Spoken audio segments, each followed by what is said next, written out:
Delaney Rustin, primary care physician, creator with Lisa Tabb of the 4 Screenagers movies, and this is Parenting in the Screen Age, a podcast about discovering the best ways to help our youth and ourselves navigate our rapidly changing digital world.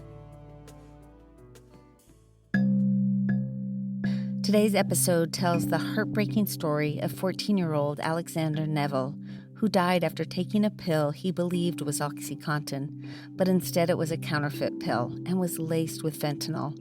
Alex got the pill from a dealer on Snapchat. I speak with Amy Neville, Alex's mom, about her son and what happened surrounding his death. We discuss all the ways she's been turning her grief into action, including raising awareness about how easily youth can access deadly drugs online. Amy shares powerful insights from her many conversations with teens about what's really happening on social media and the deeper realities of the current drug crisis. We also discuss the protests and legal battles she's taken on to push tech companies, such as Snapchat, toward stronger accountability and action. Finally, the episode explores ways parents and teens can get involved, helping to raise awareness and prevent tragedies like the one that took Alex's life. Let's get started. Alex, by all accounts, was a pretty typical 14-year-old, anxious about high school starting in the fall, skateboarding every day. He was an entrepreneur. He was selling off his childhood toys via eBay and was really good at it, was really organized. Like if he put half of that into school, he would have excelled at school. But he was one of those kiddos that, if I can pass a test with an A, why do I have to do my homework? And that started very early in elementary school. But like I said, Alex was curious about the world around him, very experimental by nature, whether it be a skateboard trick or funky exotic food. And unfortunately, I think part of that curiosity, coupled with being vulnerable, 14-year-old kid, that wants to be cool and treated more grown up, he was easily taken advantage of by a drug dealer on Snapchat. So ultimately, what happened? So Alex had this funky few days in June of 2020, and I knew something was up, and I went to him and I'm like, okay, dude, like what is going on? I even asked him if he was using drugs, and he was like, no, Mom, I was up late. I ate something bad. And of course, he's 14, barely 14, height of puberty. So mood swings for him were totally in line. And so I let it go that day. But it was maybe a day and a half later, he came back to his dad and I, and he said, okay, I got to talk to you guys. And we sat down at the kitchen table, and he proceeded to pour his heart out to us about lots of things. But the 3 key things that came out of that conversation was, I wanted to experiment with Oxy. I got it from a dealer on Snapchat. It has a hold on me, and I don't know why. And so we did what any parent would do that following morning, because it was late in the evening when we had this conversation on a Sunday. And the following morning, I made the call to a treatment place to see what we could do to get him in. And they needed to call me back with their recommendation. That day, we went about our normal business. Alex got his hair cut. He went out to lunch with his dad, went and bought a bunch of candy, played video games, skateboarded, delivered eBay packages, all the usual things. Went and hung out with some friends later in the day, because as far as we were all concerned, he was going away later in the week and would be gone for at least 30 days. And that night he came home. We said, good night, we love you. And that was the last time we saw him alive. I went to wake him the following morning for an orthodontist appointment, and there he was.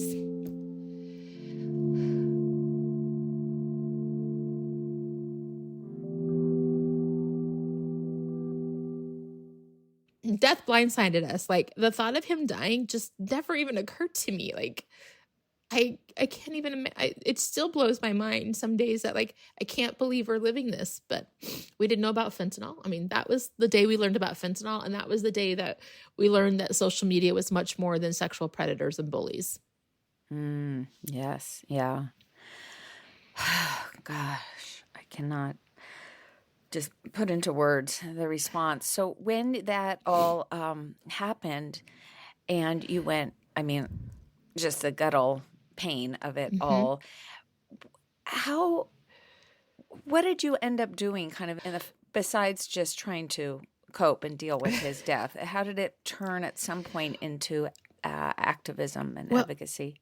Almost immediately, I was very honest about how he died among all of our friends and family because I was terrified of it happening to one of his other friends. I mean, it could have been any one of Alexander's friends that night because they were all doing the same things. It just happened to be him. It just happened to be him. And we had just had that conversation. So I feel like if you're watching a movie of my life, our life, you would have saw it coming, but it just, again, who dies from one oxy? Like that was the confusion right there. And so we instantly, in that fog,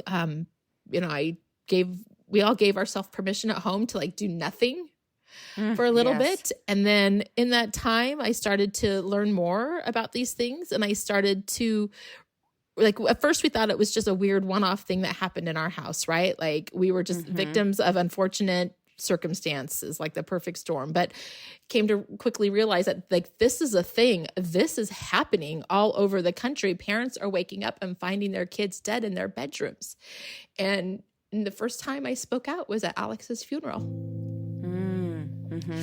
I got up, I briefly talked about the issue, told his friends that if you are struggling, please to get help immediately because we are talking about a life or death situation. This isn't the drug problem your parents grew up with.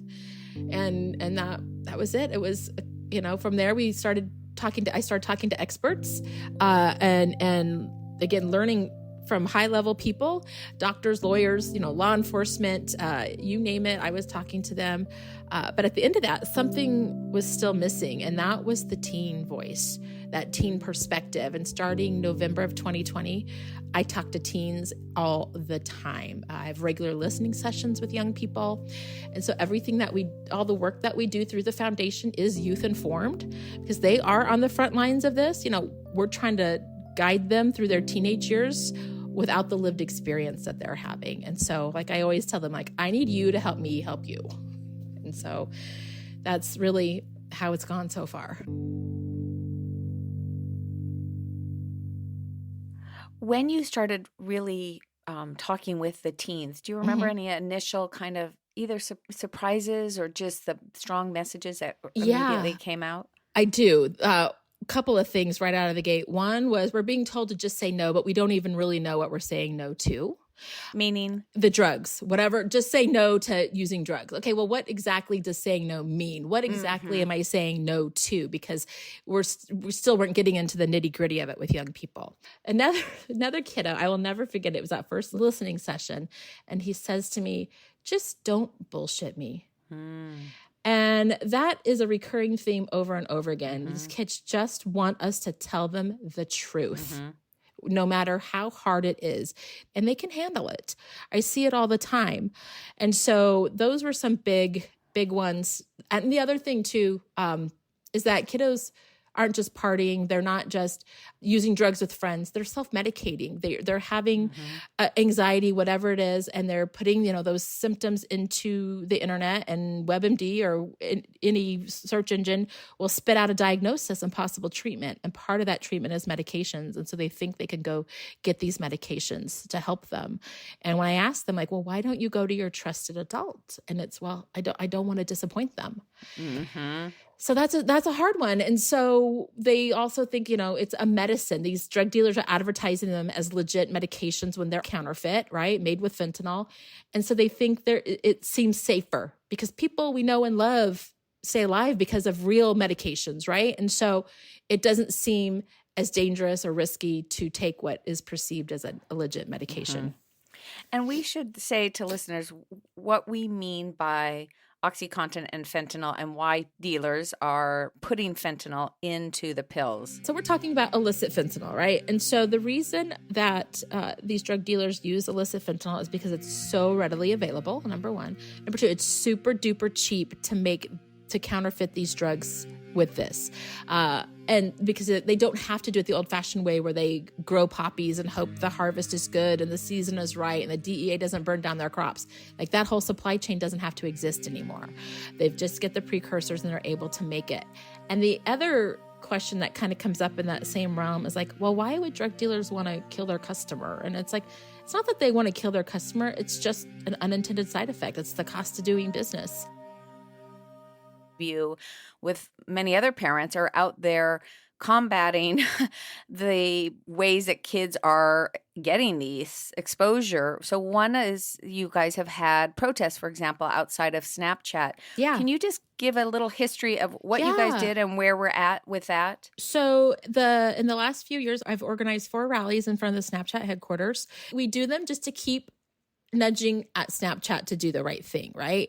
And to keep drawing attention, to keep this information out there. And so from there, we've also, I was able to initiate the Snapchat lawsuit that's happening out there with the Social Media Victims Law Center. People can just go search for it online and look it up and learn more about it. But we're just basically stating that the design of these products gave, bad people access to our kids. That's the short of it. And we are in general discovery right now. And can you speak to why Snapchat in particular? Well, it's literally the disappearing messages. Now, I have in my listening sessions, the conversation around Snapchat has evolved.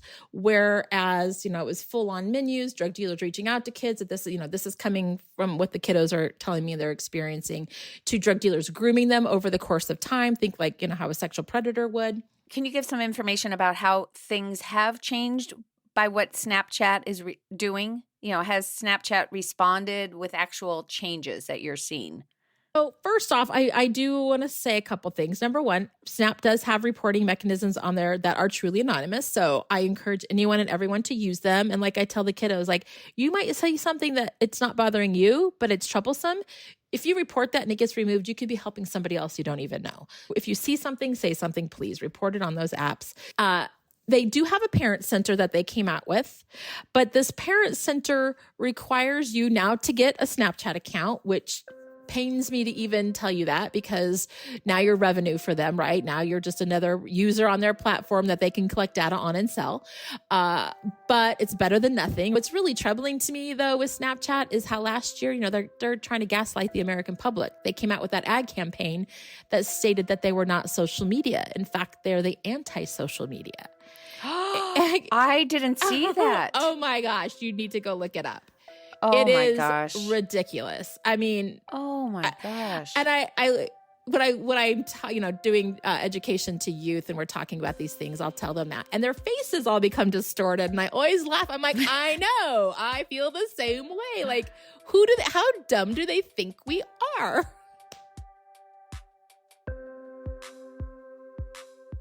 Let me ask, let's just reiterate too about this issue of fully disappeared versus there is a footprint there. Let's go back to your son for a moment. Were you able to look at his past snaps?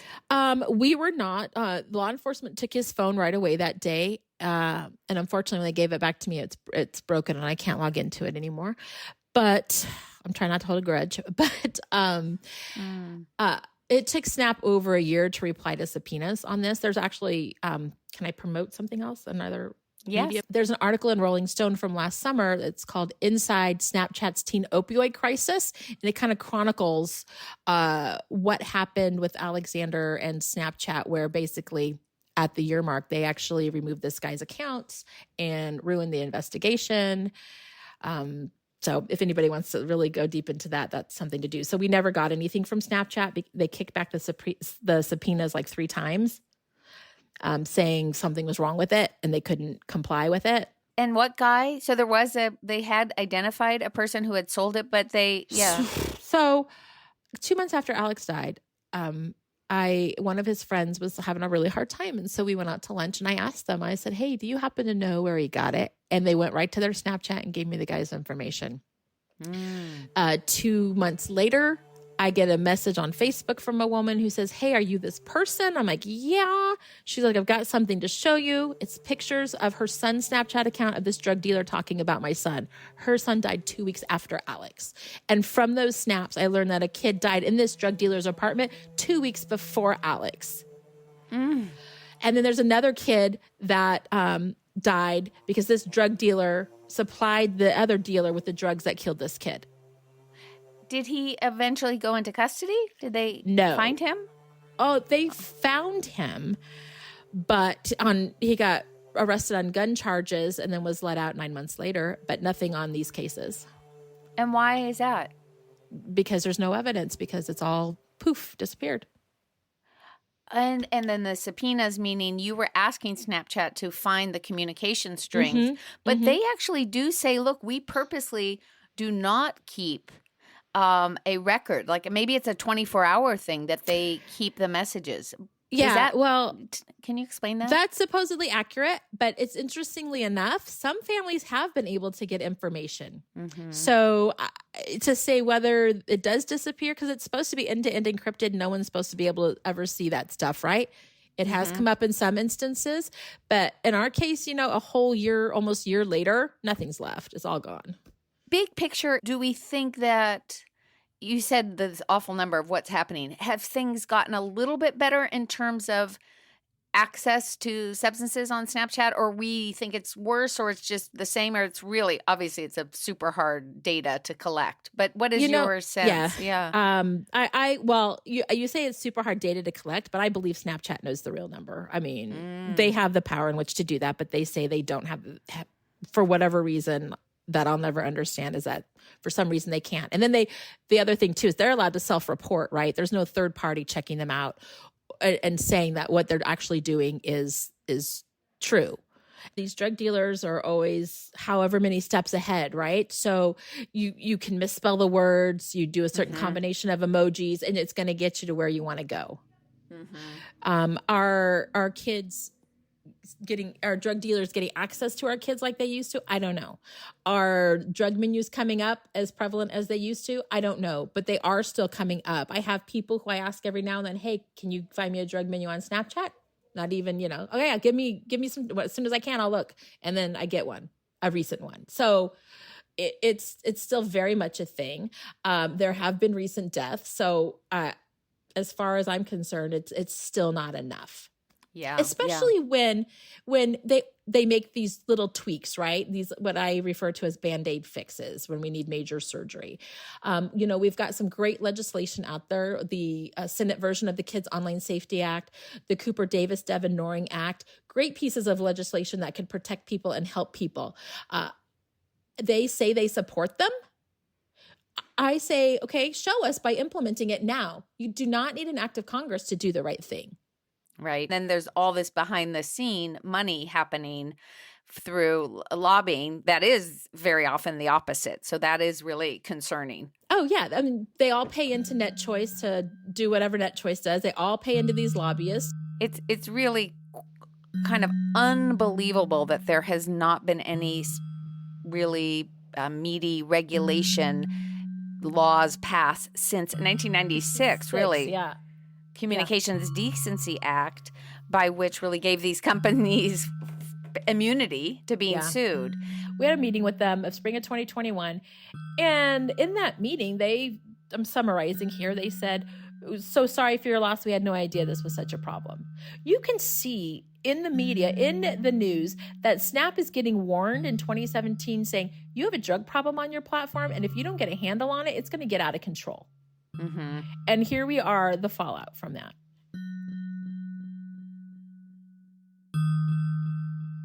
So stepping back for a moment, can you say some things that you find helpful for parents, the ways to have conversations about this with their kids?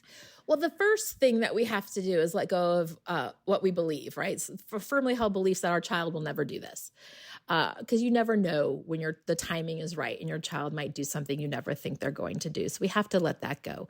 Or my child's smarter than that. Or, I know what my kid is doing online, but do you really? So, figure out ways to help your kid understand what they're looking at or seeing is not real life, is harmful, maybe report it, and start those conversations. Yeah. I meet a lot of kiddos that are like, well, my dad doesn't let me have social media. And now I understand why. One of the things that I came up with is called Safety First, which is to kind of take a open verbal pledge with your kids and teens saying, hard things are going to happen, not if they happen. Hard things are kids, friends, others are going to say things inappropriate. You might get approached, all of these things. Safety first, I'm not just about taking away your devices. It will be much more of a discussion of problem solving together, how to respond. And if your safety was in imminent danger, then that might have to happen. But by far, it's much more important that we have these conversations than for you to have a fear that I'm just going to take all your access to media away. We will at least know that we've been giving that message. It does not mean that they're going to come forward. I mean, at all. Right. But we will look back and say, I tried, because without doing that, you and I both know that I've worked with, hundreds and hundreds of teens over the years. They will tell us, you and I, all the time, I'm not going to talk to my parent because they're just going to take away my device. It's not worth the risk to me. And, it's hard, too, because the other thing, too, is we think we can be doing all the right things and put all the guardrails in place. Like, we thought we had the guardrails in place for these things, and it still happened. It still got in, and I look back all the time and, like, what would have made the difference? And I'm still not sure of that answer, other than, going way back in time and never having a phone or access to the rest of the world in the first place. Right. We only have so much control in this world, and we're all every day at risk for the hardest things to happen. With our film, Screenagers Under the Influence, the reason that it's been so popular and it's being screened to families and students all over the country is because, as you mentioned earlier, the young people say, tell us the truth and be straight with us and give us realistic situations. That's what the film is all about. And so it's really important science and stories, and to the parents, it weaves in all sorts of practical approaches of how to do this, and it dispels myths. And I want to just end by giving parents and young people who are listening to this podcast places they can go, things that they can do, even if it's just 1 hour a month to address this and be doing action. So our foundation actually has a peer-to-peer prevention program that happens all across the United States. It's an online thing that we do. You could find that on our website. That's one thing. But more locally in your towns, there's many of these drug-free communities coalitions, drug prevention coalitions that have a youth component to them. And they're looking for youth all the time to join them and be a part of the messaging. I know for us, we actually have a coalition here in Arizona where it's a youth-led effort, and they work on PSAs, social media campaigning.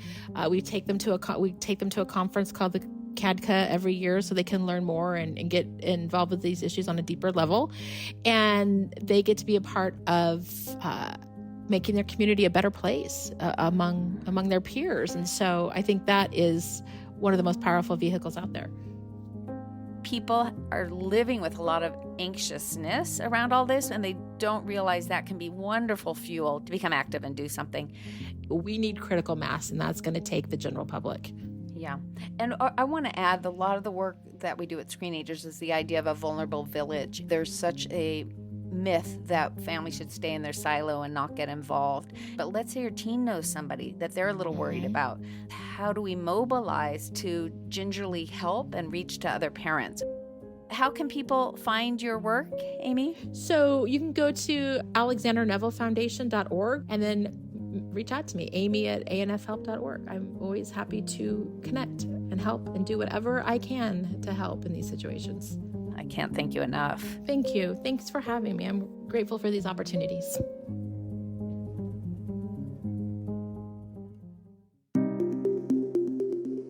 What a gift that you chose to tune into the show today. The Screenagers movement is all about doing this work together. Make sure to subscribe to the podcast to get each episode automatically. And the more subscribers, the easier it is for others to find us. And if you give it some stars, that helps even more. Check out screenagersmovie.com to get resources for each episode, to learn about our 4 Screenagers movies, and to find my weekly parenting blog, Tech Talk Tuesdays. Curious about a specific topic? Use the search bar to get answers from our many blogs and podcast episodes. Finally, I love hearing from you, so email me at delaney@screenagersmovie.com. What ideas do you have for future episodes? Today's show was produced by the following people: me, your host, Delaney Reston, Lisa Tabb, Rebecca Tolan, and Robbie Carver.